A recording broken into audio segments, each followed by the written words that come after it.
Ever plugged a used Japanese rice cooker into a Vietnamese outlet only to see smoke billowing out? That's because Japan's electrical system is fundamentally different from Vietnam's, from voltage and frequency to the plugs themselves.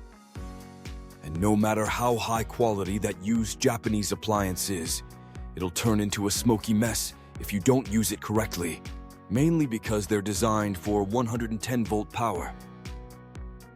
To understand why Japan uses 110-volt, we need to rewind to the late 19th century, the Meiji Restoration. Japan was undergoing a massive transformation, determined to modernize and catch up with the West. They imported everything, from trains and machinery to entire electrical systems. This is where our electrical tale begins. Back then, the US was a powerhouse in electricity. Thomas Edison had pioneered the AC system with a voltage of 110 volt, actually 100 volt in Japan, but commonly referred to as 110 volt for simplicity. This system was widely adopted in America, and the Japanese found it perfectly suitable. Electrical equipment from the US was reliable, so Japan decided to adopt 110 volt, following America's lead. The first power plants in Japan, in cities like Tokyo and Osaka, were built using American technology. Giant generators were shipped from the US, and 110-volt electricity officially went live in Japan. But Japan didn't exclusively import technology from the US. They also turned to Germany. German generators operated at 50 Hz, while American ones used 60 Hz.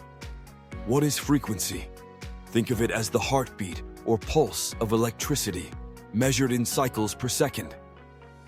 As a result, Eastern Japan, including Tokyo and Yokohama, uses 50 Hz because they bought equipment from Germany. Western Japan, like Osaka and Kyoto, uses 60 Hz because they purchased American generators. The entire country uses 110 volt, but the frequency can differ between the East and West. This marked the beginning of Japan's unique electrical system, which remains to this day. Now you might wonder, since 220 volt is common in many countries, why hasn't Japan switched? The first reason is the immense cost. Changing from 110 volt to 220 volt nationwide would require replacing the entire electrical grid, from power plants, high voltage lines, and transformers to every single outlet in every home. Not to mention, all appliances, from refrigerators and washing machines to TVs and bedside lamps, would need to be redesigned or replaced.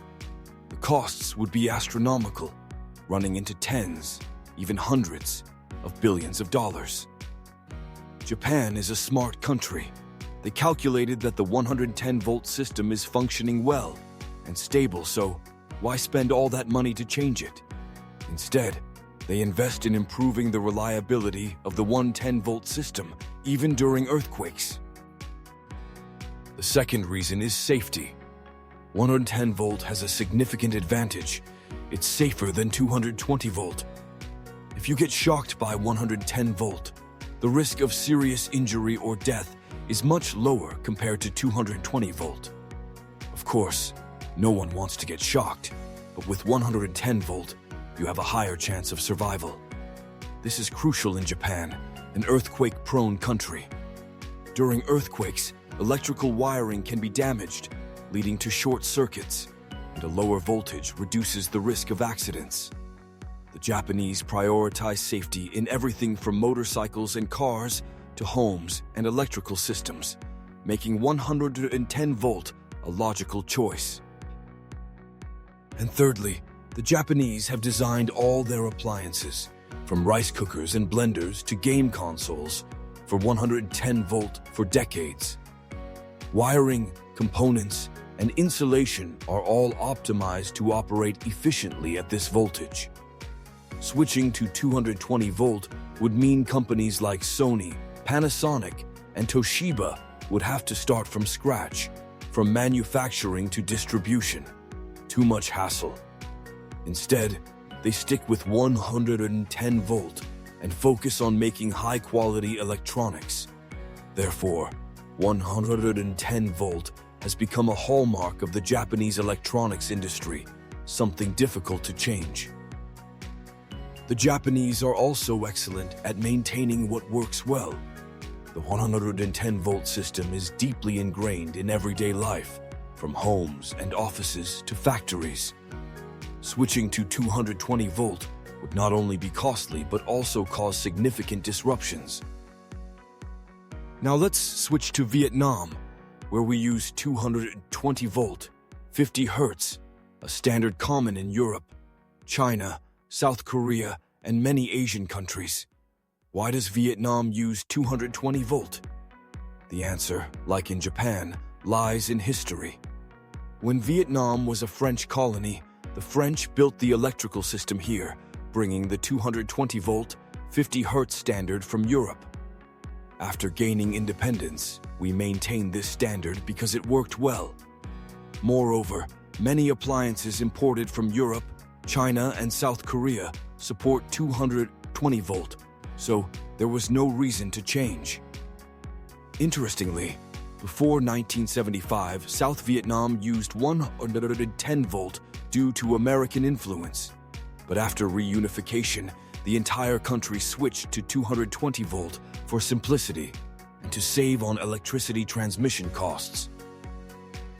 So, how are 220 volt and 110 volt different? What does V stand for? V stands for voltage, which is like the force of the electric current, similar to water pressure in a pipe. 220 volt is twice as powerful as 110 volt, meaning that the same appliance will receive more energy.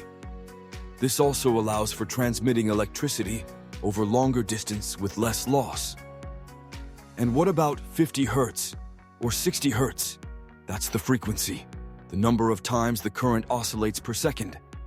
Vietnam uses 50 hertz, while Japan uses both 50 hertz and 60 hertz. This difference doesn't significantly affect modern devices like phones or laptops because they have smart converters.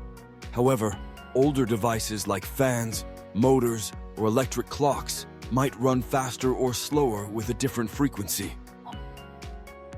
How does this affect life in Vietnam?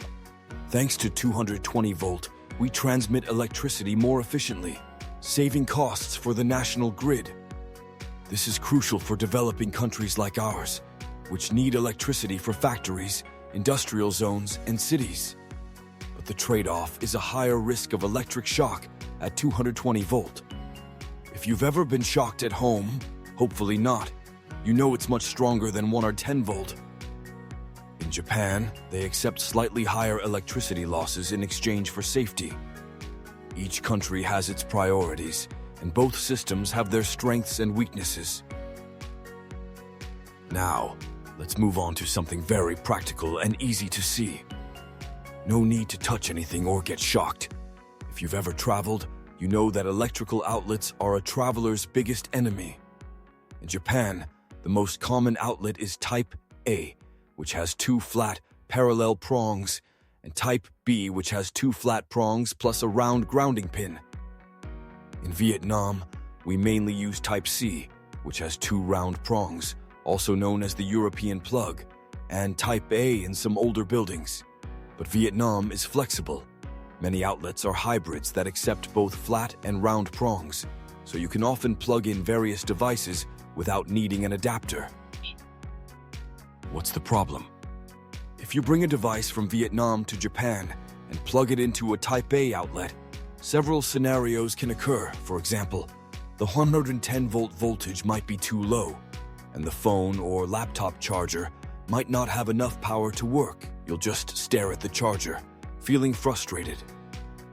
And if the device doesn't support multiple voltages, plugging it in incorrectly could fry the circuit. Goodbye to your device. The most common scenario is that it works perfectly fine because many modern electronic devices like phone chargers, laptops, and cameras support both 110 volt and 220 volt. You'll often see 100 to 240 volt printed on the charger. but you'll still need a plug adapter to fit the Japanese outlet. Conversely, if you bring electronics from Japan to Vietnam and plug them into a 220-volt outlet when the device only supports 110 volt, congratulations, you've just fried that device. I've seen many cases of people who just bought a Japanese rice cooker or other used Japanese appliances, plugged them into a Vietnamese outlet, and watched smoke billow out like in a Hollywood movie. Outlets in Vietnam also have another issue.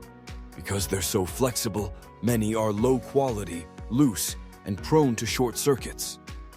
In contrast, Japanese outlets are often designed to be sturdy, standardized, and safe. But no matter where you are, you need to be careful when plugging in devices, especially when using used Japanese appliances. Now you understand why Japan uses 110 volt and Vietnam uses 220 volt. In summary, Japan uses 110 volt due to American influence, cost savings, and safety, while Vietnam uses 220 volt due to French influence and efficient transmission. Hopefully, this video has helped you better understand the world of electricity and what's happening around us. Electricity isn't just something to turn on lights or charge phones. It's also a story of history, culture, and science that is quite fascinating. Have you ever had trouble with electrical outlets while traveling? Or do you have any awesome used Japanese appliances that you plugged in once and immediately blew up? Thanks for watching this story. If you found it interesting, please subscribe to the channel, turn on notifications, and share. And now, goodbye.